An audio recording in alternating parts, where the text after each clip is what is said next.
Hey everyone, welcome to this episode of the podcast with Royce Chambers from the Bow Hike Podcast and Wes, who is the guru and the man behind the scenes for the Born and Raised guys. And had a blast recording this one. It's a really fun conversation, picking Wes's brain on kind of how he got into the industry, starting with South Cox and then becoming what we know as the guru or the man behind the scenes for the bro guys. So really cool episode and just a lot of really fun laughs and stories with Wes. The guy is a absolute funny storyteller and just a great character. So if you guys have a chance, please go on to the website at www.onpointpodcast.com. Sign up for the newsletter if you want. I just restocked on all the hats after Hoodoo. I got plenty of inventory left, so if anybody has a certain hat they want, I probably have it, and that would be amazing on there. But yeah, be sure to sign up for the newsletter. It's free. It's not just a bunch of spam. There's going to be exclusive, one or two exclusive offers each newsletter, but really it'll give you a heads up on what's coming out so you can make sure that you're downloading the episodes as they come out, especially the ones that you're interested in.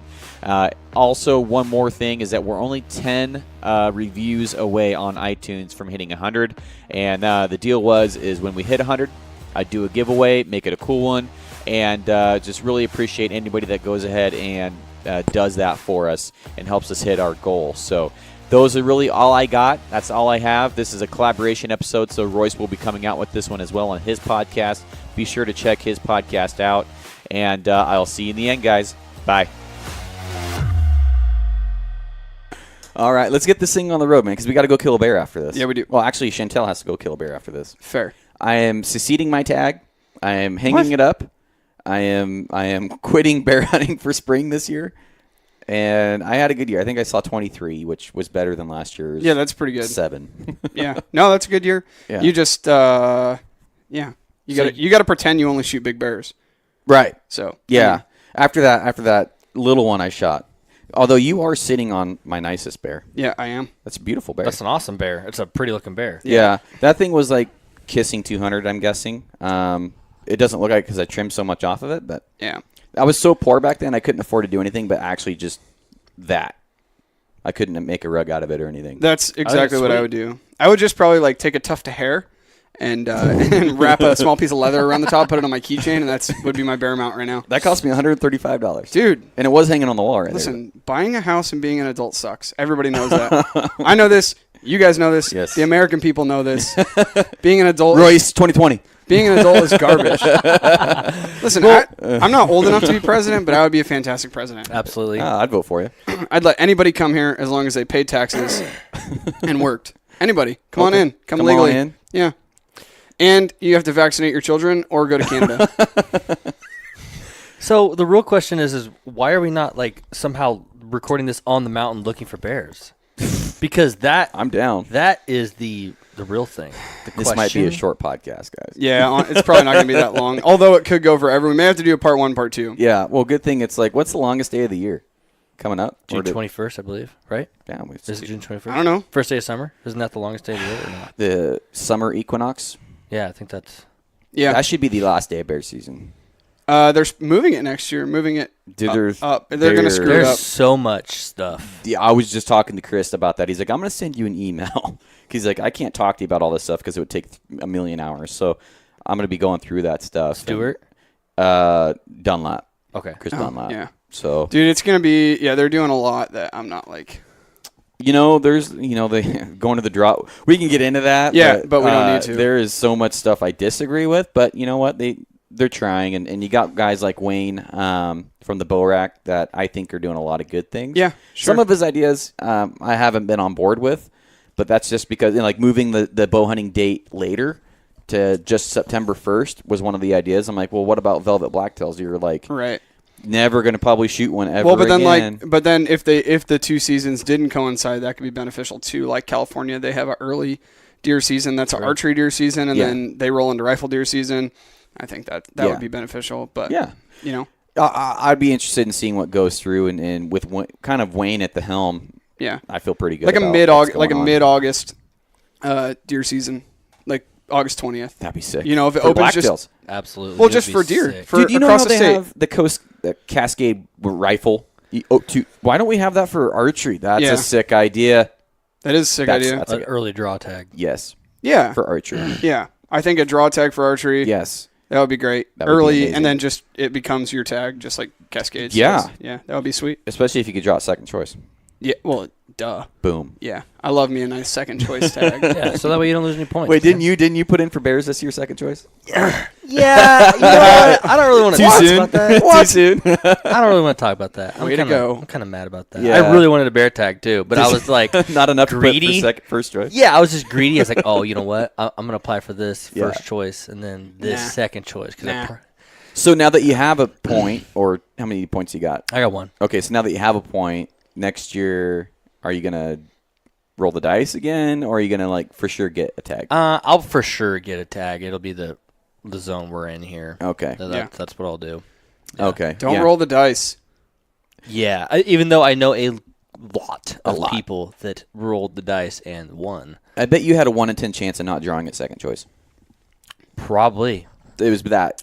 I know bad. a ton of people. Literally every single person that I know that put in for a second choice. Like, oh yeah, dude, I got it. I'm like, Yeah, you're the only person I know that didn't. Yeah, draw a same bear here. tag. maybe Like, there was everybody- something wrong that happened with the application. I have no idea, but Oh yeah. Well, let's get some intros going on here because I've had Royce on the show a few times. Yeah, I think but your listeners are probably. This is what I am to you. Garrett's like, well, I need content, and this guy's not. He's not that interesting, but he's not that not interesting. So like, come on over, man. Let's record. I don't have any beers left because I gave them to Wes. Mm-hmm. And yeah, so come over. I'm gonna text Kim and tell her to bring No, some Coors dude, over you don't. for You it. don't text Kim and tell her to do that. That's fine. No, I'm gonna make you feel like a piece Are of you crap. driving today? I thought I was. Yeah. Well, duh. Well, are you cool? Like last time him and I drove together, he's like, "Why do you drive like someone's shooting at you?" I'm like, No, "Well, you tell me." that was Mitch that says that. You do drive terribly. You're one of the like. Thank you. You're. I don't know how. It's a sense of pride. I don't know how you haven't like piled a couple trucks up. I was gonna say, don't you drive around like logging roads and all that? I do all day. Yeah, but Garrett Okay. doesn't. Garrett. I drive really well when I'm in my work truck, though. Yeah, Garrett forgets everything, so I think he forgets how to drive. Gotcha. Introduction for Wes. Shitty driving by Garrett. Hi, Wes. How you doing? Doing well. I'm doing well. So let's Wes from Bro, and you could say the face, the go-to guy, the Bro experience. That's me? That's you. Oh, I don't know about that. I'm like the more guy behind the scenes. Right. But yeah, I work for Born and Raised. Right. How long have you been doing that for? For working for them Yeah. or just media stuff? Working for them. Working for them last year, July 15th was my first day on the job. That's it? I feel like you've been with them longer than that. It seems forever. No, Do you think they're gonna make you like an anniversary cake?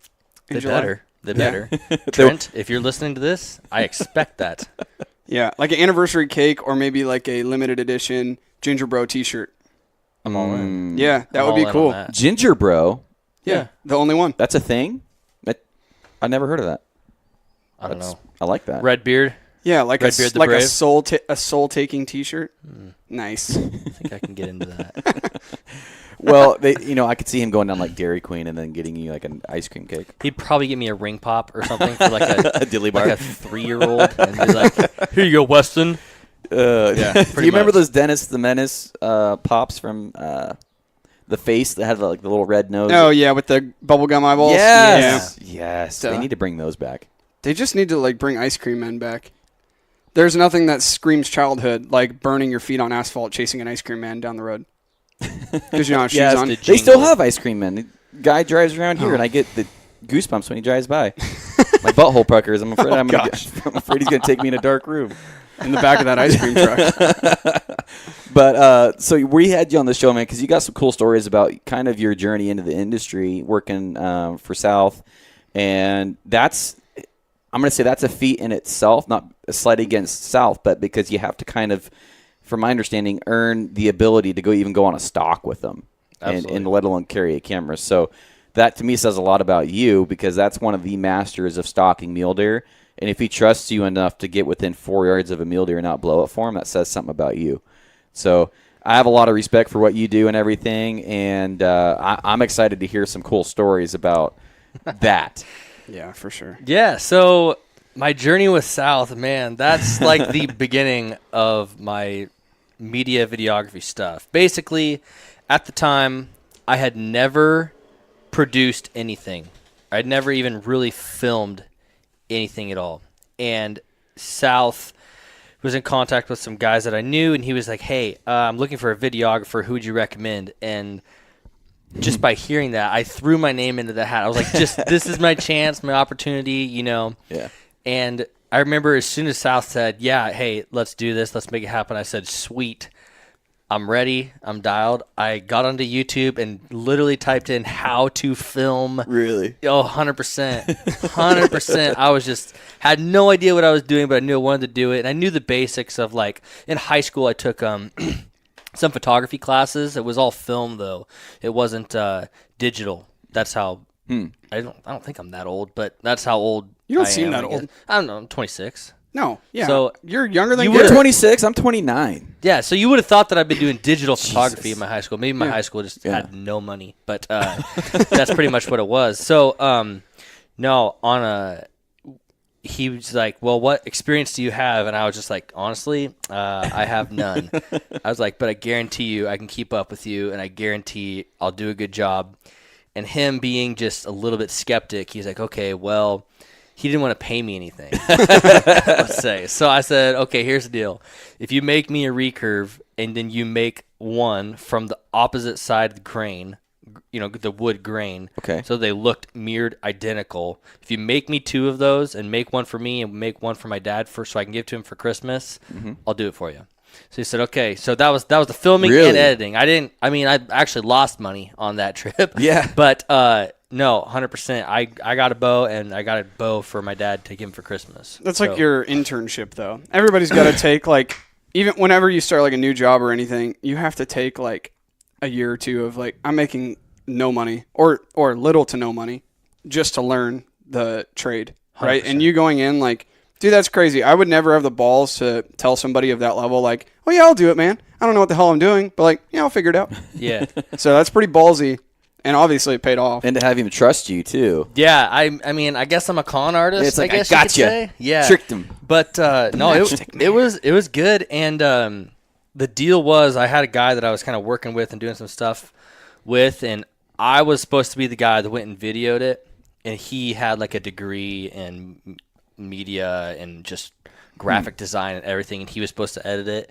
And I brought it back to him, and we were, you know, quote unquote partners, and he said, oh no, dude, there's not a good 10 minutes of film in this after 10 days of filming him. And so I was like, you are kidding me. And I said, I got kind of upset, and I said, there's no way. I had some choice words, and so then I typed into YouTube how to edit a video and taught myself on the spot. Really? On the spot, and then fast forward 3 months, and I had a video submitted and made it into the Full Draw Film Tour. Seriously? 100%. Does it sound corny? That is a goal of mine. To someday have a film in the Full Draw Film Dude, Tour. it's not hard. Someday. It's You not just- hard. You just do it. I feel like my turkey hunting video would be a good start. Maybe if that turkey hunting video was out east. Yes. I've gotten a lot of compliments on that stupid turkey hunting video. Dude, Videos. I haven't watched I it. came out with 2. First Yeah. one was such a success. Now your videos really annoy me. I They're don't so think- pretentious I can't watch them. I don't think either one has 1,000 views. But the ones that have watched it have really enjoyed it. But so you started off with what kind of camera, and where did he supply the camera gear? No, so I bought one. Okay. It was a Canon 5D Mark II. It was Okay. I bought it used with a battery pack. It was $1,500. Jesus. It was nice at the time. And I had a 24 to 105 L series, and then I had a wide angle. It was a crop sensor, and so that was something I had to learn how to. Oh gosh. You're so far over my head. Like, I know I should be way more farther beyond on my camera gear. I just know I have that camera. I call this lens the long lens. I call that one the short lens. And they're black. And they're black. Yeah. Yeah, And This one can film arrows hit out to 80 yards, and this one is like for that's what I know. When you're filming yourself. Yeah. That one I can film myself with. Yeah. If I put it We're on on the the same tripod. level. Yeah. I have a camera that I have 2 lenses, and one I'm like, this is my short lens. Yeah. This is my long lens, and the long lens is a full frame lens on my crop sensor camera, so it's like a super long lens. Damn, So, yeah. you're more techie than I am. Listen, this is what Sage told me. This is all I know. Sage is like, yeah, this is for a full frame camera, and you have it. And then I put it on my camera, and I was like, oh yeah, this is different. Cool. It's like 1.5 times. It's like 1.37. Yeah. Something dumb number. It's funny if you want to get into the industry, like you I'm just gonna have to become a really good hunter and be able to film. But no, you have to be an expert in cameras, editing, hunting. Like you have to become so good in so many different areas. It's insane. Do you have to be an expert though, or do you just have to wing it and go full send on YouTube? Rabbit ears expert. Like, yeah, I'm good enough to get the job done here. Barely.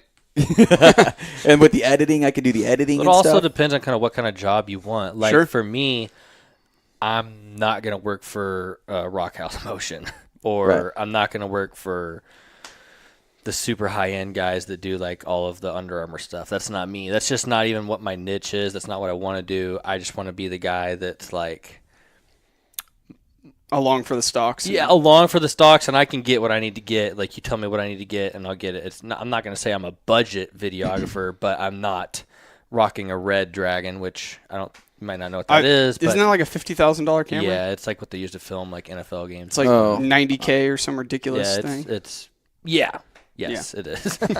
So I just, as far as like, no, everyone says, dude, how did you make it in the industry? And I think a lot of people have it kind of wrong that I never had the goal of making it in the industry. I literally just wanted to be outside more. That's all that it was. I worked for my dad as a foreman. I built houses. I did all the framing and foundation work for him. And I was like, man, the more I did it, I loved my job and it paid well. But I was like, there's something more. And I just literally I just want to be in the woods more. I didn't necessarily have to shoot the thing. I didn't, you know what I mean? It was just literally, I just wanted to be there for the quote unquote stories, for the adventure, for everything. And that was my avenue. And so far it's paid off fairly well. Yeah. That's really cool. Yeah. Especially like with the bro guys though, everything you guys kill is like basically something you killed, like everything seems like a team effort. So no, yes. No, yes, it is 1,000% that way. I mean, I have a sense of ownership in every kill that I've videoed. Yeah. I have like a sense of, yep, I filmed that. Yeah, for sure. So you've shot more things. If we're getting get it shot with the camera, you've shot more things than they have. Yeah, they have been shooting things for a very long time. Yeah, for sure. I remember the old I had bro DVDs.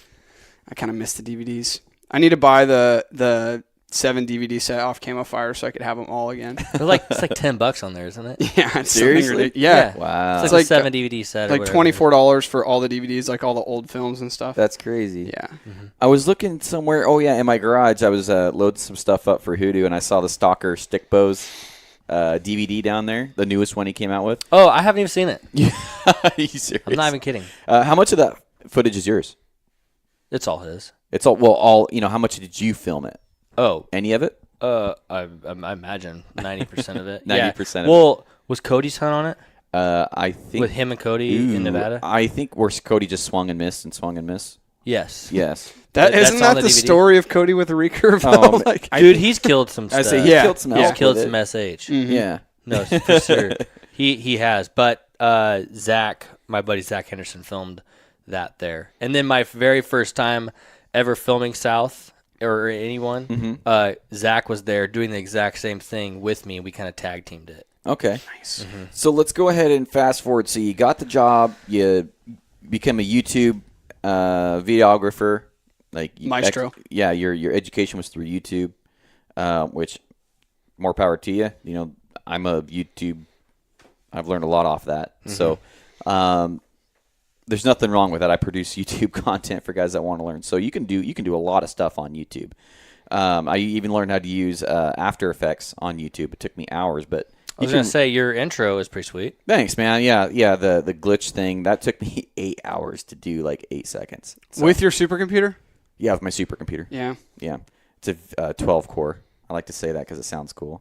Like a V12. You should just My call it old computer was a 2 core. call it a V12. It's like a Honda.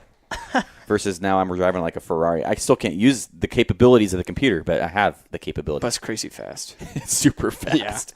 It's super fast. But where I was going with that is I want you to kind of like take me down the path of where you were filming and like he wouldn't let you go on stocks, and then kind of how you kind of earned his trust and the process and what you learned along the way. Okay. So, just like anybody, your first year of hunting with somebody, you're getting the quirks out, right? You know, anyone listening to this, like you're hunting, we can think back to your hunting partner that you were first with. You got to kind of learn the ropes. It was year number 3 before he let me go on a stalk with him. 3 years before he like. Yep. No, 100%. That and seems really like a long time. you also got to think of like every hunter or organization or whatever, they have a different idea of what they want out of it, right? South is more concerned, I would say, my personal opinion. South is more not concerned, but South cares more about actually shooting the deer than getting a sick shot. Yeah. Yes, Right? I'm the same. Same here. So South has got no problems with just leaving me up there, you know, in the sniper's nest, just Phone scoping or phone something. scoping. Basically, actually, it was just a giant lens. It was very heavy that I carried around. But, yeah. So it took a while till I was like, "Hey, South, year number 3, let's just mix it up a little bit." And I don't know. On the last Colorado hunt, did it show him losing a deer? Man, it's been so while. But I saw it as haven't soon as it seen came out. I need to forget. borrow that DVD from Just you. do it, yeah. By the way, I'll just give it to you when we're done. okay. Yeah. No, so like the very first stalk ever that I went on with South, we spotted this buck from the rim, and I took a mental picture of where that buck was, and we get over to where we're going, and South starts stalking above this rock, and I was like, I tap him on the shoulder, and there's no wind, like we're being very quiet, and neither of us are wearing pants, which is the funny part. But I go, South, that buck, the buck's not there. He said, yeah, it is, it's right there. I said, no, the buck's on the next one. He's like, no, it's right here. I'm like, okay, I'm not gonna argue with you. I'm just gonna video. Creep over to the edge. Takes us like 15 minutes, to get over to this edge. He looks down. There's no buck there, and he goes, yeah, you're right. The buck's not there. So I was like, okay. So we get down there. South leans over the edge, and the buck, I mean, literally, South leans over and looks straight down, and the buck is right there. He looks at me, and it's just hand motions now. There's no talking. He said he just points right down. So I creep up, and I remember like trying not to fall off the edge too. And I remember looking between my feet, and I remember seeing the deer's antlers between my toes. Whoa. And I was just like, my God, this is close. Yeah. And I remember just holding the camera, like I had to tilt the screen because the screen is out over the rock, just videoing. And one thing leads to another. The buck jumps up because he saw a shadow or something, and it runs out to like 22-ish yards, and South pulls back. And the buck was quartering away, and he put it too close to the shoulder blade, and so it missed cavity. I think I saw that on that DVD. I think. Because it took some tricky videography of getting it into focus because I was zoomed in. Yeah, you got to be quick. Because I thought he was going to shoot it in his bed. But, so anyways, we lost that deer. And that was the first stalk that he let me go on. And then the buck that he ends up killing, I got stuck standing up. I didn't know the buck was there. I got caught stuck standing up, so I had to handhold it and very, very, very, very slowly over a course of probably 10 minutes shrink to my knees. Really? And then it stood up and he shot it and it fell over a cliff. Did you see that? I don't remember. Okay. All right. I have such a bad memory. I'll I stop can watch asking. movies for the first time like 10 times. Gotcha. Yeah, so the buck, that buck went over the cliff, and yeah, it was an absolute mess. So, I mean, after that first stalk, was he like, all right? Yeah, he basically realized, okay.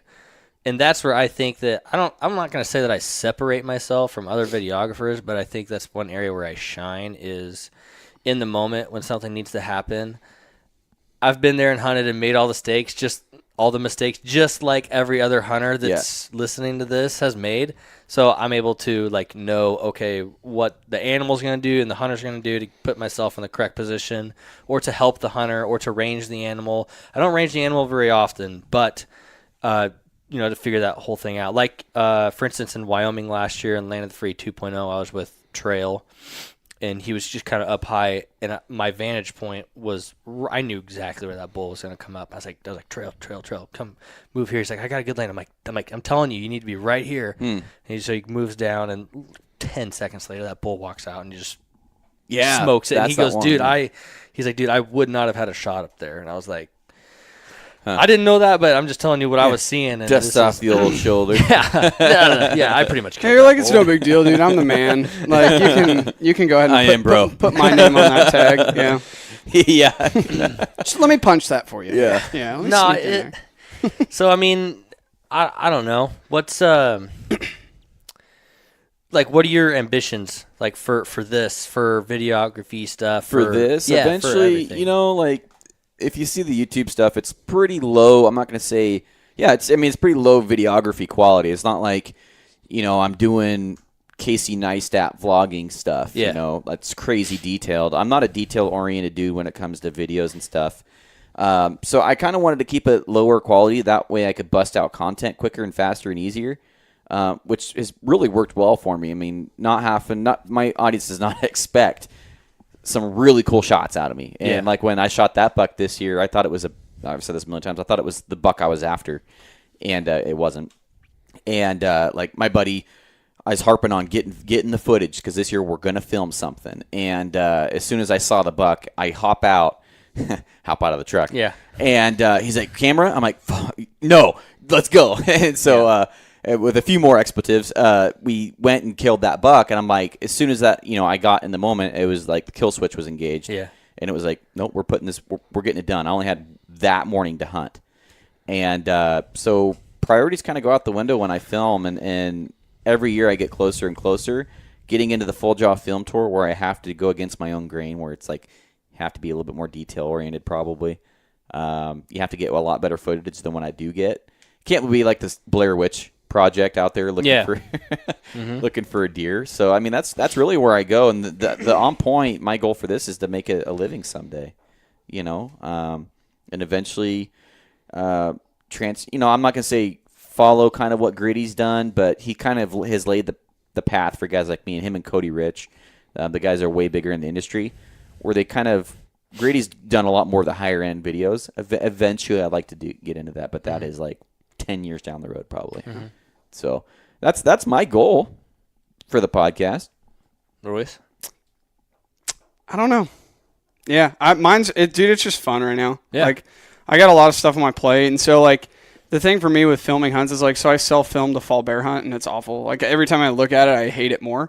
So I think I'm gonna take all that footage and re-edit the video. Really? Like, make it. Yeah. Why not? Well, the video, I'm like, does this sound douchey? I'm like, that looks like something I would have done. Like that edit. Yeah, dude, it's exact. I mean, it is what it is. It's simple, like videography. Like, there's no fancy, like, I don't know. For me, like, I would rather be hunting than like shooting shots of snakes, and there is a shot of a snake in there. But you know what I'm saying? Like shooting, like, I don't know, time lapsing a water drop coming off a tree or something is not my forte. Like, I want to like pound the ground, find animals, shoot them.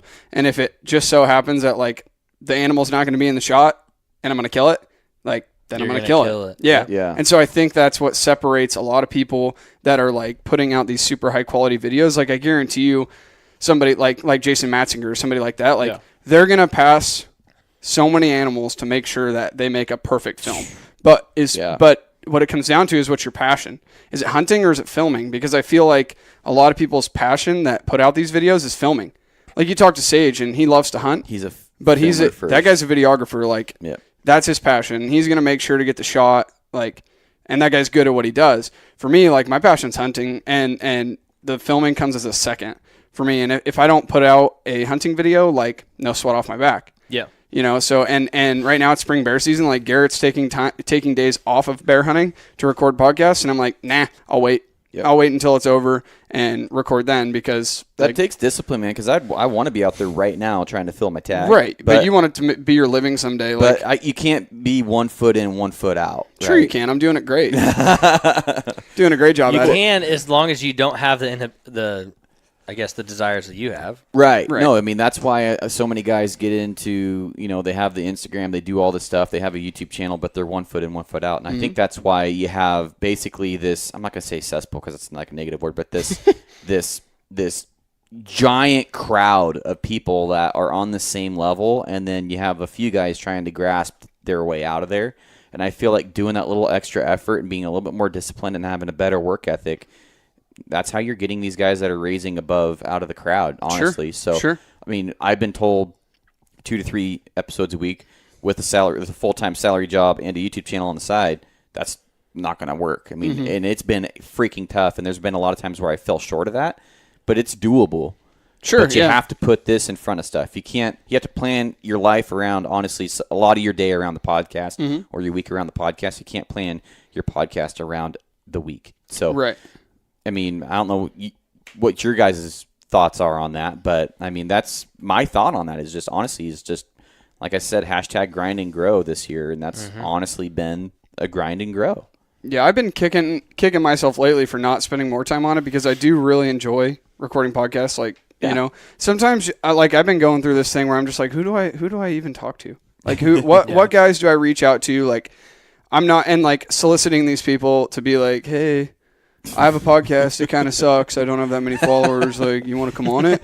And like, what are you going to talk about? And it gets, for me, like, I feel like I'm talking about the same thing over and over with different people, which is fine because everybody has their own story. So like, even if you're asking similar questions or going over similar things, but then like you bore your audience, right? Like I had a guy tell me, Scott Carr, tell me like, dude, I love your podcast. It's great. Like I've really enjoyed it, but there's a few episodes that I've just like turned on and turned off because they have no interest. Like I have no interest in the journey of the episode is how he worded it. And I hadn't heard that before. And I was like, dude, thanks for the constructive criticism. Like I appreciate that. He's like, no, it's not criticism.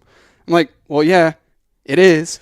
But like, no, because I mean, if the bro guys in West talk about shooting flying squirrels in Venezuela, I'm not really interested in that. I would be super interested in that. Actually, that like, sounds fun. That's pulled that a out of good my idea. ass. Yeah. I'm going to bring that up at the next PRO meeting. I don't even know if that's a thing. I just pulled that out of my ass. Dude, if that's a thing, actually, that with a shotgun, that'd be freaking sweet. Dude, I was thinking with the bow. arrows. I was thinking with the bow. Yeah. I got the arrow right here. Oh, yeah. Right there. So, I don't know. I think that certainly, like, when it comes to bro and it's their living, like, obviously, you have to prioritize your job. I don't just, not show up to work to go hunting. Right? Like, work comes first. So, for you, this is a job. I'm taking 2 days off of work to go do this hoodoo thing. Yeah, fair. But this is your second job. Yeah, no, I agree totally. So, this is what you want to eventually, like, become your career. So, you have to pour everything you have into it. And, like, I'm trying to start a whole nother business. So, like, I'm literally, like, laying here getting, like, what do they call it? Quartered, the medieval torture where you stretched, stretched and quartered. I think it's just stretched. I have no idea, but I know what you're talking about. Yeah, so I feel I feel like that way, but I just got one loose arm, so I'm just like hanging out on this side. But that's how Braveheart died, right? Yeah. Yes. Freedom. Yeah, that guy. So I don't know. It's tough to find a balance, but I think eventually I would like to, as things settle down, like Chantel's done with school and some more things, I have time to do some more things. I'd love to get more involved in it. That being said, it is very hard if you don't have two guys that are into the same thing, at least two guys, to film a hunt, because like trying to film yourself is ridiculously hard. Like, more credit to like Tim Burnett and Remy Warren and those guys. Yeah. Dude. That is insane. The amount of like effort that they put into filming themselves and how good of a job they do at it. That is so hard. I can't hardly film myself shooting my bow without my tripod tipping off the picnic table at the range. You guys keep going. I'm going to grab you as something besides a stool to sit on, because I feel like you're dominating. Like I feel like I'm looking at you. Yeah. If you're fine sitting on it, I don't have to. I'm fine. Okay. I got restless legs. See, my wife has a freaking comfortable makeup chair that she does makeup in, and it's super comfortable. So. I'll just sit on a stool. So, king of the castle. Like you're saying about the self-filming, I do this. Like, this is my job, right? All the filming and stuff. And when I go to hunt, I don't touch a camera. Sure.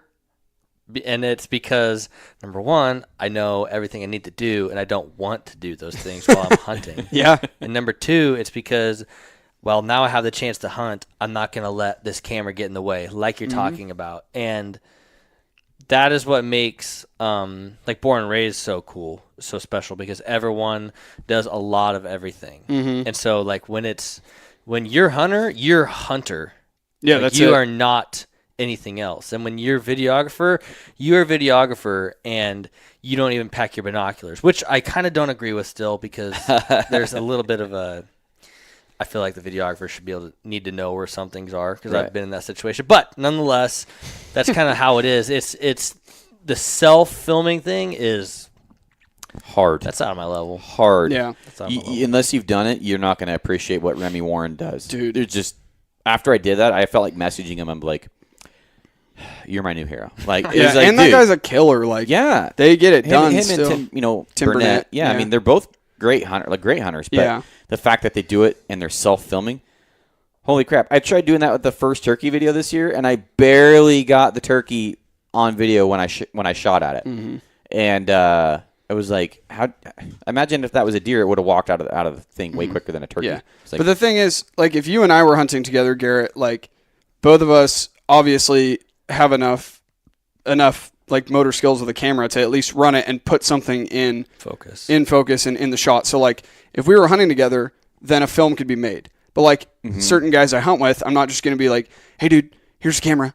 Like, you know, they might not even turn the what I damn do. thing on. That's what or like, you know, you're like, "Did you get that?" And they're like, "Yeah, I pressed the red button twice." You're like, "Okay, cool." oh, yeah. So record, unrecord. yeah, you got 1 second of nothing, of like your face while you're turning the camera on. Yeah. So it's like, I think that too is like, if you want to get the stuff on film, you got to find a hunting partner that is like, first off, you can't have a selfish hunting partner. And that's a thing where like on opening day, if I had an ideal hunting partner, like opening day, we flip a coin and like, all right, dude, heads or tails? Heads. Okay. You want to shoot or film? Oh, I want to shoot. Cool. You're shooting all day. Just like you're talking about. And I'm going to film and call all day. Like, that's it. And then, you know, that flips and flops. So you have to be selfless. You can't have a guy that like wants to squeeze in front of you and shoot a bull out from underneath you. Cause Yeah. like I've hunted with people before. They're like, you got a bull coming in. I got a perfect line. And they're like trying to sneak up to like make sure they have a shot as well. And then the bull blows out of there. And you're like, dude, what the hell? And so you can't have that. You got to have like a good partner, and trying to find a good hunting partner. Like they need a Tinder for hunting partners. Honestly, that's like one of the most frequently asked questions on our Instagram and email. Is it? How Really? to find a good hunting partner? If we knew, we would let everyone know. It's damn near like trying to find a wife. I got a guy sent me a book, The 10 Commandments to Finding a Hunting Partner. Yeah. I think we got that same thing. Yeah. I'm drawing a mind blank. Art, is it Aaron? Shoot. Sorry, dude. I'm totally mind screwing. Put it in the show notes. Yeah. super cool guy, and it was actually a pretty interesting. I read the whole book and everything, and it sounds more impressive than this. It's a pretty skinny Was book. it in big font? Because I know you're not good at reading. There was no pictures. I'll put it that way. That's rough. It was. That's rough. I like these pictures, but and it was a good read. I'm like, yeah, totally makes sense. Been there. You know, when Anthony and I started hunting together, as soon as we heard a bugle, he'd knock. I'm like, oh, don't be one of those guys.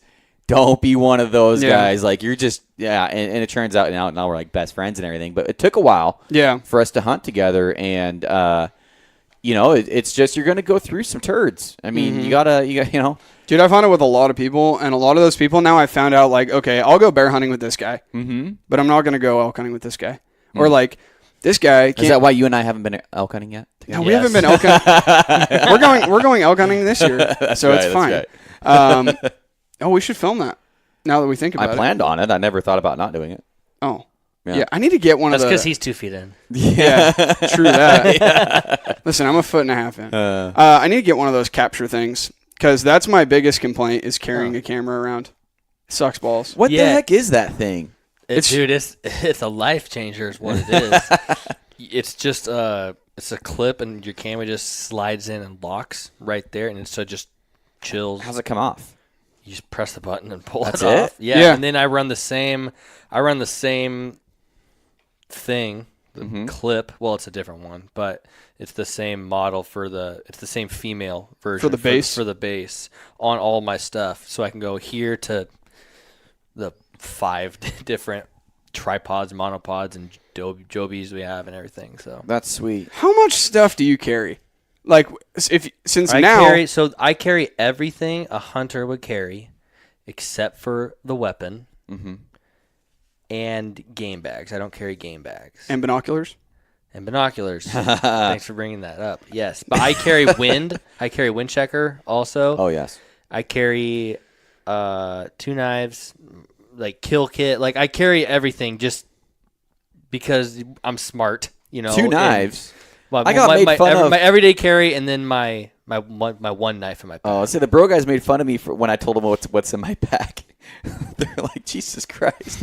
If Trent made fun of you, I guarantee you could make fun of him. Oh, dude, I carry like 35 pounds for a day hunt. Oh, dude, that's ridiculous. That's you could like everything but Jimmy Dean can get by 10 days with that same weight. I'm actually having him on the show, and we're going to talk about some of that stuff again. But yeah, I do carry 2 knives, but one's just like a scalpel blade, like super light replaceable blade one, which I hate for doing like big stuff, like separating hip joints and stuff. It sucks. I always end up snapping a blade and then sketchily trying to grab it while not cutting my hand. What's your second knife? It's a Benchmade.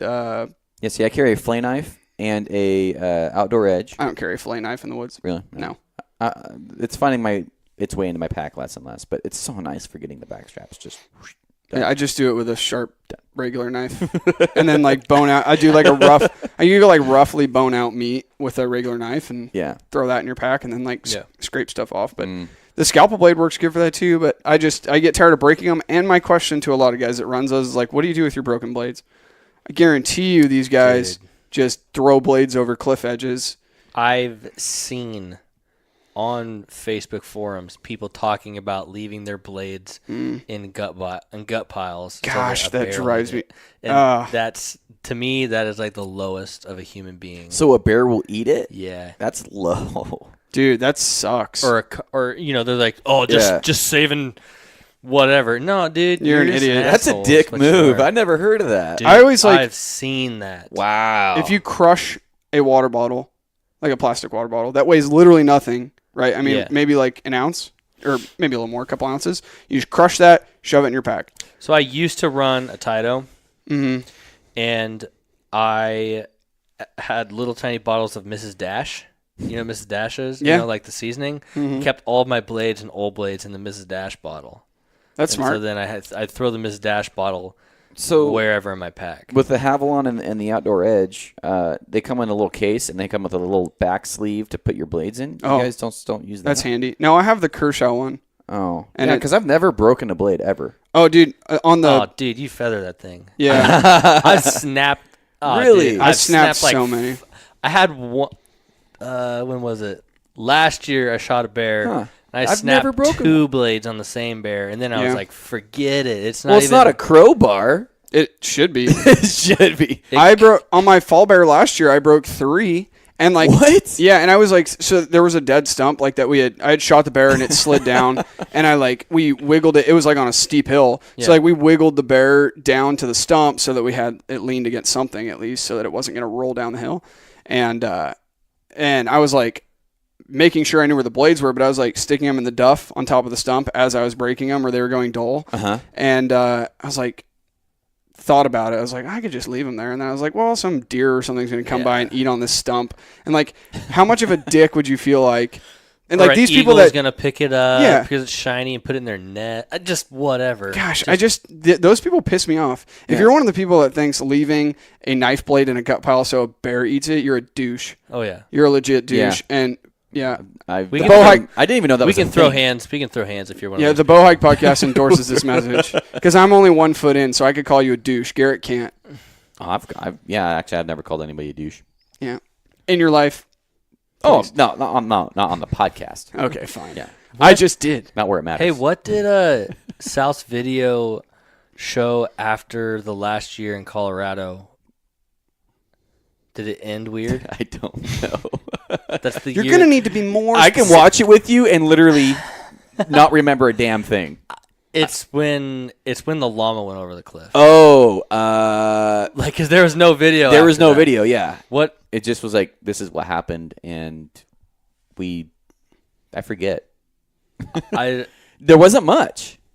So why don't you tell the story first of all so people know what you're talking about? Why is this so not wide? Trying to do it's up and down. like a live thing. Oh, you do it this way? Trying to do this live deal, but I got nowhere. Oh, cool. Put it over here. Oh, here. Sure. Yeah. I'll charge you later. Oh, yeah, please. go over you almost dying with a llama. Do I need to get in that frame? Yeah. Over here? Yeah, There you tote go. your stool over here. King of the castle. Oh. All right. There. So we took llamas into the Colorado backcountry. And if anyone has ever used stock animals, I hate goats. That's another story. I'm not a fan of horses, and I love llamas. I love it. Wayne might throw fisticuffs at you for saying Yeah, Wayne would want to anything fight negative you. about goats. Wayne Endicott? Wayne Sherrard. Sure. Oh. He'll throw hands with you if you down talk his goats. Go ahead. Sorry. Anyways, well, I had an altercation with the goat on the mountain, but that's okay. So South and I are loaded down. We're 13 miles in, and we're headed farther in for elk. If you could imagine going even farther, we're loaded up and we're headed down a pass. And there's this cliff edge, and there's like this knife back trail that just kind of cuts back and forth all the way down until it goes down a chute. And we're at the last possible spot on the trail where it's just over the cliff edge. And the trail is about 15 yards away from the cliff. And we're walking down, and South says, "Let me go first and make sure that the trail is like okay. Like I don't want you to get hurt or nothing." I'm like, "All right, yes, like do that." He goes. The willows are really, really tall where we're at, and so he goes through the willows about 50 yards away to where I can't see him. He goes, "Hey, we're good. Come on through." I'm like, "Sounds good." So I'm walking in the trail, and at first I'm like below the llama. Like the llama's on one side of me, and then 10 yards away there's a cliff edge on the other side of me. And so I'm like, you know what? I literally remember thinking to myself, you know what? I'm gonna switch this. So I walked through the willows. I was walking like through the willows, trudging through the willows while the llama is in the trail Behind you. basically beside me. Now Okay. I have the lead rope all the way up in my hand. I'm right underneath the chin of the llama. Okay. So I'm right here. So we're walking, and all of a sudden this llama just starts getting squirrely. He tries to run past me, and I'm like holding him back, and he jumps into the willows, like on me practically, and jumps and knocks me down. So I let go of the lead rope with this hand because I'm just trying to catch myself, and I'm hanging on. And when the llama jumps over me / on me, he loses his balance, and he now starts rolling. So he falls, and he's Trying an to find awkward trying to llama find his feet. rolling, trying to get on his feet, and he can't because he's got weight on him, and I can't because I got weight on me.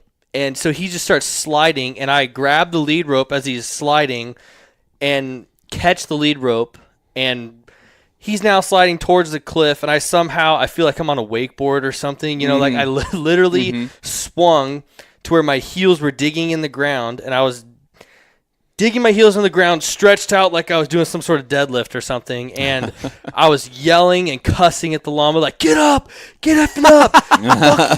Just like I was losing my mind because this llama's about to go over this cliff, and there's this not sagebrush, there's these willows in front of me, and we bust through the willows, and all I can see is, my lead rope's 5 yards long, maybe, and I'm at the end of it. And I see the llama's ass end go over the cliff, and I said, "F it." I threw it, and I hung up on some willows, and I stopped right there. And I remember just I was not on the cliff edge. There was another 3 yards from where my feet were to the cliff edge, and there's another 3 yards. And I stood up, and I looked down there, and the llama was still falling, and it hit the ground and made a horrendous noise. And South was yelling at me the whole entire time to let go, let go, let go. And I was just I I gotta save this llama, I just mental. I'm like, the llama was $1,500. I don't know how much the llama was worth. It's not even about money, though. No, it wasn't. Right. But I was just this llama was gonna die, and I was just doing my darndest to keep it. That sucks. Right? You weren't going to die for the llama. No. But you were trying to not let the llama die. Right. Fair. So I was trying not to let the llama die. So I let it go, and it jacked up my knee. My knee, man, it was on fire. I hyperextend. I don't know what I did. You know, Yeah, something happened so quick. quick. Something happened to my knee, and so I make it down to south. He goes down to the llama. I hobble my way down there. I get down there, and we had a bag of Quick Clot. You know, like that stuff you put, like, bag cut or something, you pack it on there. We took turns grabbing Quick Clot and shoving it up into the llama's chest cavity because the llama was standing there. It was still alive? Oh. Still alive. What? It had basically. How far of a cliff? Oh. On my old phone. I could send you a picture. Send me a if you picture, wanted. yeah. Yeah. Poor llama. And it was standing there, and we were like, at first we're like, oh, we're going to get it to live. Like, how freaking crazy is this, you know? And basically what happened is it fell chest first straight on a rock, and it punctured, and it was one-lunged, essentially. So then it all of a sudden started getting a lot worse and ended up dying right there. But to make a long story short, I was in no shape to go like the any farther 17 miles in or whatever it was. So we just had to go back. We had Southwest done. That's crazy. That was the year that the first year he just let me stock with them. So And you don't like goats after that? man, goats are okay. Goats are okay. It's just he headbutt me, and I don't know. It was like rainy, and I was in a really bad mood, and I just turned around and grabbed him by the horns and just flipped him over and just cussed him out, and South's just laughing hysterically. I was like, oh, yeah. What it sounds like to me is that you should pack things with the quads that God gave you and not use livestock. You don't sound like a good livestock guy. Oh man. Well, that first time ever with South in Nevada chasing muleys, we went up this. I remember we went up a knife ridge, and I remember South was above me and probably 5 yards away, like as in 5 yards this way, but 30 yards above me on a horse. And I remember looking down and just seeing and I was just like, I don't know if I could do that. don't freaking look down. Oh, you were on a horse? Oh, I was on a horse. And Yeah. I remember just being like, dude, if I go, I go. Like, it's... your guts are up in your throat. Dude, absolutely. So... You afraid of heights? No, I'm not. I am. Couldn't do it. Are you? No. Are you afraid of falling or are you afraid of heights? They kind of go hand in hand, don't they? No. No? No, because, like... I'm afraid of heights, and I'm afraid of falling. Are from you great afraid height. of being in an airplane? No. So then you're afraid of falling. Okay, I'm afraid of falling. Yeah. Does that even make sense? Kind of. Is that how it works? A little bit of redneckery right there. But, yeah. Bro science. It's bro science. It's You the don't best mind science. you don't mind hiking a mountain at 8,000 feet? Yeah, you're 8,000 You're feet really above high the ocean. Yeah. I ain't scared. That trip, I also got a taste of altitude sickness. Really? And it was the first time I'd ever, dude. I never filmed anything. I'm like, man, I've got altitude sickness now. I feel like dog shit. This South is gonna hate me. Like, you know what? So I was. That's a bad feeling. What's it like? It was. Well, I don't know. I say it's altitude sickness because that's the only thing I could compare it to. You know, or like I've never had that feeling before, and that was the first time I'd ever been at 10,000. I picture it like an inner ear infection, like your like motion sickness. No, almost. it's like dizzy, throwing up. It was dizzy, throwing up, and I had nothing to eat. Inner ear infection does that. Oh, well. Yeah, because I've had those, and it's like, what the heck? And you feel like you're going to throw up all the time. Your equilibrium's all off. Yeah. I must have great sinuses. I pretty much had like the worst headache imaginable. Really? I had the worst headache like I've ever had, and I remember just like my body was just heaving and throwing up, and nothing would come out because I didn't have anything to eat. And which that was another dumb thing. Why did I not eat? You know, for energy. But yeah, it was just like I remember chugging water. I remember everyone got to camp before I did, and it was just like. I felt like such a wuss. You know, it was my first time in the mountains. It was, but nonetheless. Sorry to interrupt you. I got to tell you that Trent said you're fired. Perfect. Yeah, sorry. Perfect. You want to film for us this year? I think that not only was them hiring you like probably one of the best moves they've done. Are you technically the guru? Man, they say I'm the guru. I don't even know if that's the truth. Yeah. I dabble. I seriously do dabble. There are so many people out there that are more qualified for this job than me. And there are people out there that know way more about cameras and way more about podcasting and way more about, just business minded as far as media goes. And but yeah, I am the guru. Yeah, and it was a funny thing when I applied for the job. Did you know they had to do that whole video? I know the whole story. Okay, so I know the whole story. Oh, my whole story? No, the whole story of the guru. Oh, gotcha. Yes. Okay. I don't know if we can talk about that. I don't think we should, but Probably not. probably not. But I was not the first choice, which is fine. I got the job. Yeah, but I never saw your guru video though. Dude, that's what I was going to talk about. It was just I didn't have a camera because all of my camera equipment got lost in a boating accident. This is my favorite. Yeah, why don't you talk about that real quick? So, to make another long story short, no llamas died in the filming no of this. llamas died. No, Okay. just a boat and my buddy's dad's 7mm mag, I believe, and a lot of camera equipment. 2 Sony A7S IIs, 2 5D Mark IIs, 2 24-105 lenses for the Canons, Metabones adapters, and 2 wide angles. I personally... So I'm adding that up. That's like 6,000-7,000 worth of gear. That's more than that. More than that? Oh, yeah. Holy crap. So it was like total loss. It was like $14,000. $14,000? Yeah, total everything. That's that Rusberg Education going to work for me there. But like out of the rental stuff, I can't remember what it was. I can't remember the total what it was, but it was mostly rental stuff. And so I had no equipment or even a camera to be like, when I applied for the job, you're supposed to make a video and it's supposed to be like, this crazy, like whatever video. I'm like, man, and I have 48 hours to do this. So I was like, whatever. I'm just going to give her the old college try. I asked a buddy to borrow his GoPro, and I just went fishing. With the GoPro, huh? I went fishing with the GoPro, and I hooked into like 9 bass in the evening, just rocked the fish. And I didn't have a computer either at the time because my computer crashed. And so I ran up to Salem and edited it and uploaded it. And I was like, well, whatever. And it was just like, it was just me goofing off, dude. Just kind of like, I went to the dentist that morning and videoed myself with a GoPro at the dentist and just all that sort of crap. And it was just, I don't know. They obviously saw something they liked. Yeah. Yeah, that's pretty cool. Send. Yeah. Yeah. Good move. I mean, good move for them because you are part of the crew. Like the camaraderie and the chemistry throughout the crew. I feel like you're an integral part of the crew now. Appreciate that. Yeah, I mean, you can't mention the bro guys without thinking of you in the crew. I mean, I know. Yeah.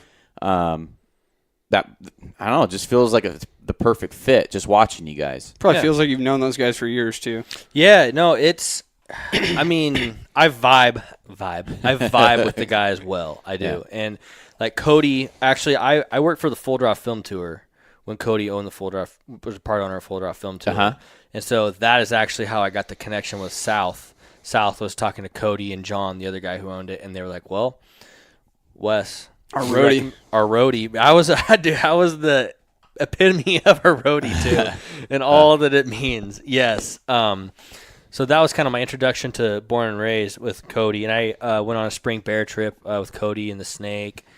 Didn't see a single bear. That was dope. Got blasted by rain. Oh, gosh. Yeah, and then I'd met Trevor and Trent and Steve and those guys, but I really didn't know them besides Cody, besides working with him, periodically for the tour. So it's been awesome for sure. It has definitely been awesome. It's awesome for me. My favorite part. Everyone asks me what my favorite part is. It's about just being a part of something that's so much bigger than myself. Because I personally, I don't feel like I could ever, just because I hold Born and Raised Outdoors at such a high level in my mind of what I think about it. I don't think I could ever just me do, and it's not a negative perception of myself. It's just I don't ever think that I could do something by myself that's as awesome as Born and Raised Outdoors, and that goes for every single person individually. It takes every single one of us to reach that, to get that one thing, as high as it has gone, and to reach the success that it has. Well, yeah, it's like, just like any good rock band, and then they try and replace one of the members, and it just fails. Yep. I feel like that's what it is. You guys have the crew. And damn, you could imagine if the band didn't break up. Yeah. You could imagine. Yeah. I don't know. I feel like it's a great thing you guys got going on, and the questions that I see coming for you guys are what's next. Like, what's Bro do from here? The collabs with the turkey hunt that you guys went on and stuff. Do you guys have any plans that you can talk about? Yeah, we got. I can kind of hint around some stuff. This elk season. We can possibly. I would say the if you remember the hype and how crazy it was when they did Land of the Free 1. Yes. We've got some stuff implemented to where if we can pull it off, it will be. I feel like it will be the next thing that was big, like Land of the Free. On Point coming onto the show. Yes. Dude, yeah, I mean, Wes, I'm just saying, like, you working for Born and Raised is a good opportunity, but you getting to sit down and talk with me and Garrett, this is going to launch you guys. This is the opportunity of a lifetime. lifetime. Radar. Dude, yeah. How many followers do you think I can get? Dude, I've got it's all about me. At least 6. I've got at least like 40 listeners. Dude, that's 40 I didn't have. So. Yeah, that's what I'm saying. Dude, I got to go there because I did not stop laughing hysterically when you and Sage and I and Chantel and Carrie squeezed into Sage's rig, by the way. Awful idea. Strange noises. Was there ever a certain time in your journey this fall where you might have had a bad experience while packing meat? Oh, dude. Are we talking about the stop? You don't have to. Yeah. You don't have to go there. So I've never actually talked about this publicly. Oh God! But I will reveal it. 2 feet in. I will reveal it. I will reveal it on the On Point Nation. This is for you. So, Idaho. Tyler. You were that day. Giggity. Yes. Nice. Tyler Crockett shoots a bull. It went 50 yards, piled up. It was awesome. We got it on like 3 different angles, I think. I have a front shoulder on my pack. In my pack, it's pretty much just a downhill hike to the highway. We actually parked literally on the highway and walked from there. So we were hiking to the highway. This is like day, I don't know, blurred, and I'm pretty ragged. And hiking out, I've got like the camera light, on the camera. I'm getting the shots, and I finally get all the shots, so I'm like, turn it off. I'm just hiking now with a trekking pole and a camera stick. And there's this big log. Everyone jumps over it, and it's like nasty. There's no way to get around it really, and it's kind of like up off the ground. It's like a, I don't know, 2.5, 3 foot wide log, and it's like big enough and off the ground enough to where I have to like step over it and like kind of be off the ground. It's like the awkward. Mm-hmm. It's not like jumping over height, but it's not climbing over. So I'm walking towards it, the log's on my left, and I take my left leg and I go to swing it over. Mm-hmm. And I swing it over and I jump off of my right foot and land on my left. But my left foot doesn't actually land. It like hits a stick and slips. So my body is on top of the log, and I'm about to just sit right on this log. And just so happens that I'm looking at a Coors Light bottle here, and there's a stub that is about as thick as the bottom of that sucker, and at the top, oh yeah, it's about that thick. Uh-huh. You can't see this, but that's, I don't know how many, it's like 2.5 inches, 2 inches. Piece of pipe. Yeah. And it comes up and it kind of like pitchforks, like I don't trident. know, like like the devil's trident, and it just does not look. That doesn't look good, man. So all my weight I don't know, 195 pounds plus the front shoulder plus camera gear plus whatever goes straight in the bunghole onto that stob. And it was immediate, the pain. Immediate. It was not a hole. It was a Immediate panic. It was immediate panic. Like, that is not supposed to be happening. I'm a human popsicle. I'm certainly not gay. I know now that I'm not gay. So what happens is my feet end up like in the air somehow because like I was so top heavy with my pack on that my head is like on the ground, but my derriere is still stuck on this stob. So I'm stuck with the backpack holding me down, pulling me down with just a cheek just hanging on, just clenching that thing. And basically I just immediately scream, right? So they like turn around and they just run over there, and like Crockett grabs my leg and lifts it up off the stob and like sets me on the ground. And they're like, people are unbuckling my pack, and I'm just like, just standing there, just like, Oh God. just hurts so bad. And I mean, I might be fired after this, but Trent's like, dude, he's like, if you could picture Trent saying this, he's like, dude, man, I know, and I'm just like, no, and he's like, I know, and I'm like, he's like, I just gotta see if you're bleeding, and I'm like, well, am I bleeding through my underwear? And he's like, I took my pants off, and I'm like, am I bleeding through my underwear? And I bend over, and he's like, no, and I'm like, well, then I'm not bleeding because I'm bleeding on the inside. Yeah, I was just like, because if I was bleeding, actually, you could frickin' see through my underwear that I was bleeding. So I'm like, so we're good. He's like, are you sure? I'm like, dude, we're good. It's okay.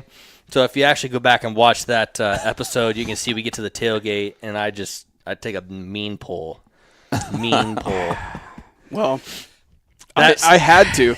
That's okay. the funniest hunting story I've ever heard. Like, I'm sorry for your butthole, but it makes for great. It makes for great media. Yeah. Well, Too bad you guys weren't filming. Also for the Bowhike Nation. Sorry. Shameless plug. no, Man. yeah. Yeah, I don't want to get too detailed, but like, how long of a stop are we talking? As far as like penetration, probably an inch. Yes. I know Just that's so like the question. just the tip. Just the tip, just for a second. Just the tip. Just for a second. No lube, people. Yeah. No lube. No, it was, Yeah, raw dog in a stop doesn't sound like fun, man. dude. It didn't. And it, believe it or not, it didn't even like rip my pants. Really? No. So Were you wearing Corrugate guide pants? I was. Here's a plug for First Light. First Light. I don't know if First Light's going to want to endorse this podcast after talking about No, this. Yeah. But Dude, those pants are stretchy enough. I feel like Yeah. Now, if you wore the Obsidians, you might have had an issue there. Oh gosh. Yeah. If you can keister a stub without ripping your pants, there's something to be said about the toughness. Yeah. I will second that. That's yeah. That sucks. It's a rough go at it. Yeah. So I was like honestly, Is there like any lessons to be learned there? just when you're stepping over. Don't do mountain parkour with a shoulder on your back. Yeah, just look to see if there's a stub right there. I don't know. No, Yeah. before you go. Are you considering any sort of Kevlar protection for your taint area for the next I mean, season? if they had it, I mean, I don't Did know. they make a cup for a butthole? What is that even called? Butt plug? I don't know. No, that's got to be that's called a chat. inside. That's like that's the chastity same thing belt. as chastity belt. Yeah. Yeah, because it goes all the way around. Does it go all the way around? Yeah. I believe so. I don't know. I've never bought Like one. a bulletproof pair of underwear would probably work. Like a couple layers of Kevlar. Ooh. This just doesn't even sound like fun. I don't know. Luckily, I've never had that happen to me. Yeah. But, that's... I could just see Trent. I got to see. Yeah. Well, it was obviously out of medical. He necessity. being a logger, I guarantee you he has had something similar happen to him throughout his career. I don't know if it had to do with his bunghole, but I guarantee you he has. Yes. Yes. Gosh. If you got one thing you could tell, like, say a new guy that, like, watches you guys, idolizes you guys, loves what you do, like, what would you tell, I don't know, a kid that's like 16, super passionate about the outdoors, wants to make films, wants to make a living at it? Like, what do you tell, you ever heard that Travis Tritt song about like Johnny in the front row or whatever? Yeah. Like, what do you tell that guy? What do you tell that kid to like, that you feel like would help him along his way? I feel like find out what your identity is. Meaning, don't try and be someone else. Don't try and be Cam Hanes. Don't try and be Born and Raised. Don't try and be Garrett Weaver. Be you, and whatever is special with you, double down on whatever your niche is. And then I would say make sure it's pure. Like, make sure that like your desire for whatever it is that you're trying to do, whether it be videographer or, I mean, a professional hunter, if you'd want to say that that's even a real thing, make sure that it's for a good reason. Make sure it's like, to me, when I see someone out there on Instagram or YouTube or whatever, when they're doing it just for fame, just because they want fame, I feel like a lot of people can tell. I feel like it comes off disingenuine, and so it's not like, I think you can see it in people's work, is what I guess I should say. You could tell if somebody's being fake, is what you're saying. Oh, yeah. Like, to not beat around the bush. There's plenty of people you look at on like Instagram or YouTube, not to steal the moment, but you can always tell, and I know exactly what you're talking about, and I think most people listening can understand too. Like, if you follow somebody for a while and you like see their transition, or if you meet them or you know them personally before they start this journey, and then you see them like putting videos up, you're like, dude, who is this guy? Like, that's not the guy that I know. Like, he's acting a certain way, and so it's kind of. I do that on the YouTube channel because I'm way more. I'm super PG on YouTube. Yeah, but for on sure. the podcast, like when you and I first hung out, you're like watching your P's and Q's and not cussing. Remember that? And you're Me? like, yeah, you were worried about cussing in front of me. Oh yeah, because you seem like a little PC bastard. Super PC, yeah. And after we got done hanging out, like, dude.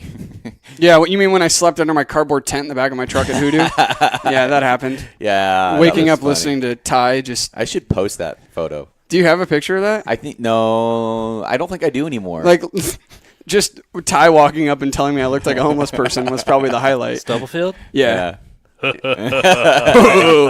got a bunch of beer, homeless person. Yeah, that's basically how it went.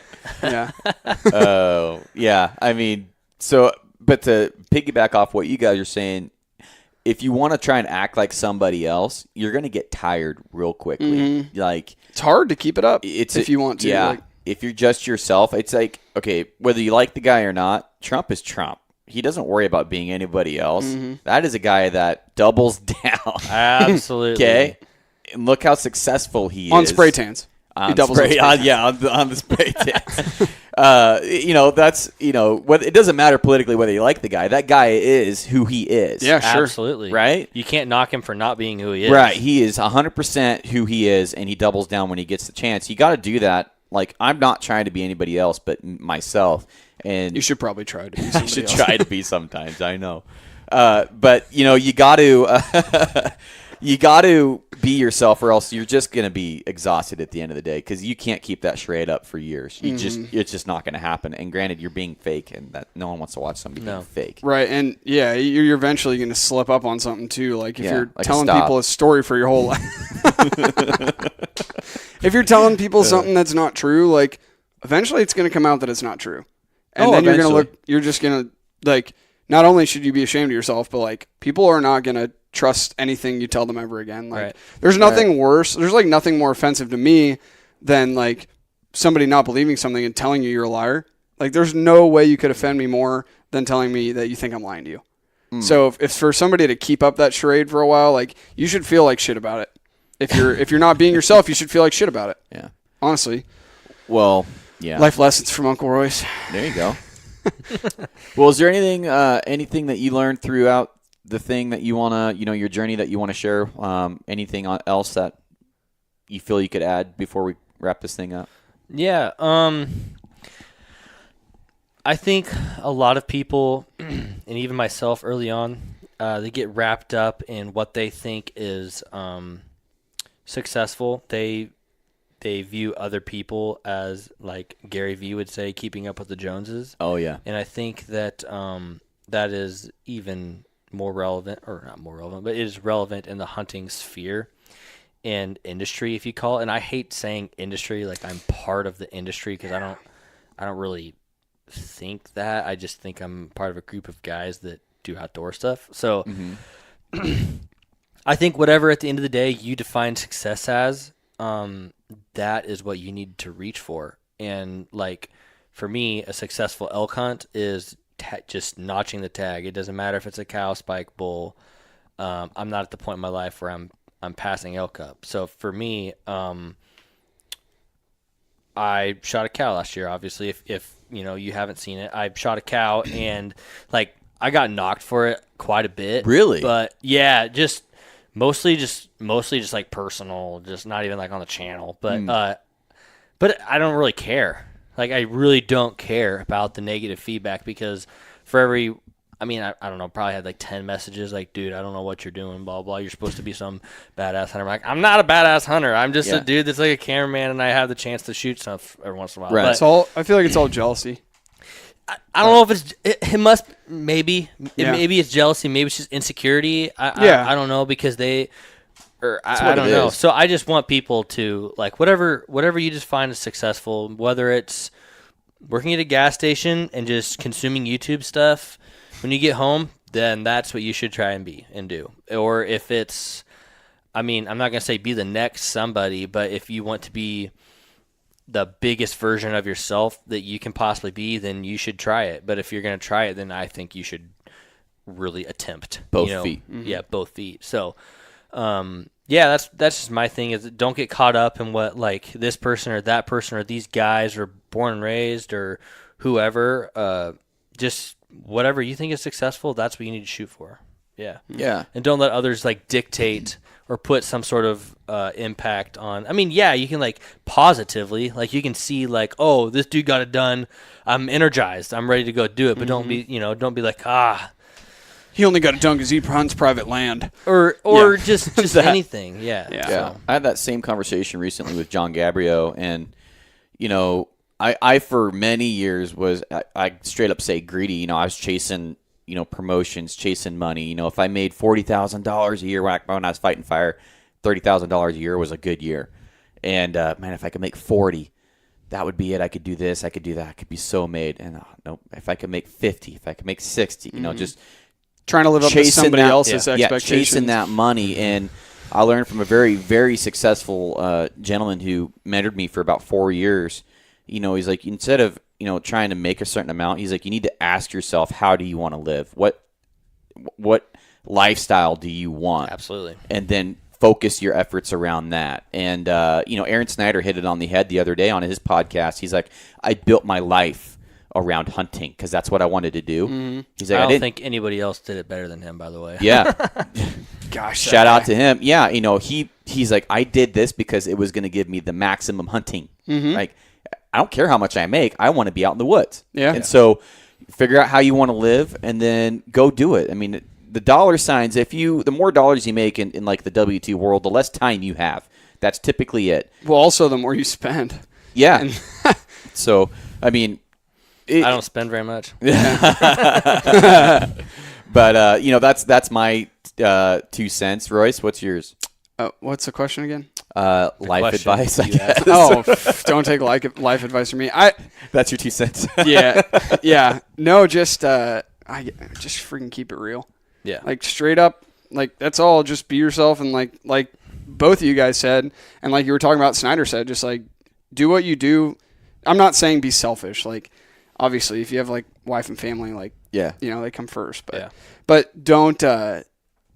I don't know, if it's not something you want to do, like don't do it. I'm not saying you got a mortgage and you make $60,000 a year and you want to, go film for somebody. So you should go not get paid for 3 years and film. But like you were at a point in your life where you could do that. Mm-hmm. And so don't be in a hurry to grow up, I guess is like the thing, like getting all this stuff is cool and being successful and like, but what do you see as success, right? Like is having a new truck and a new car and a bunch of debt, like, is that success?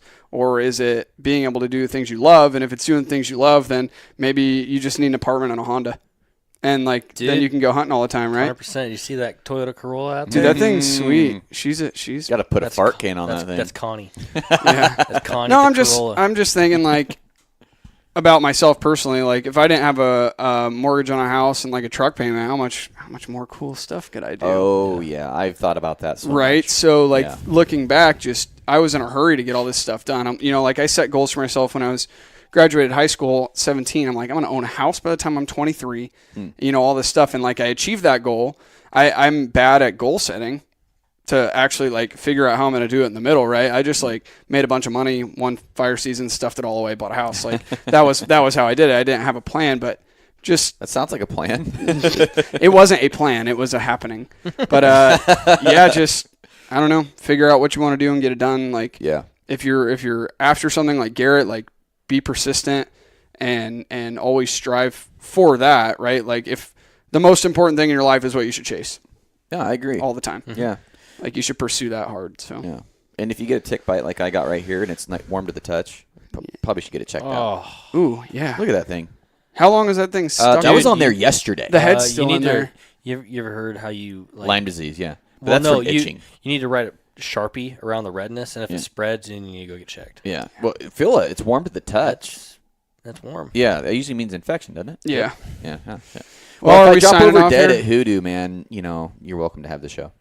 I don't want your show. I don't want to be you. Anybody who wants I'm it. already using this show on the podcast. Duh, everybody knows that. Yeah. I pulled that tick off last night, man. Also, you guys have now convinced me that I need to jump in with both feet. So that being said, We can expect more out of you. sure. Good. Yeah. I've Can I said, be your accountability partner? dude, you can. There you go. Okay. You can if you want. Bring Connie down. You know where I live. Okay. We'll hang out. I got to get you that desk, by the way.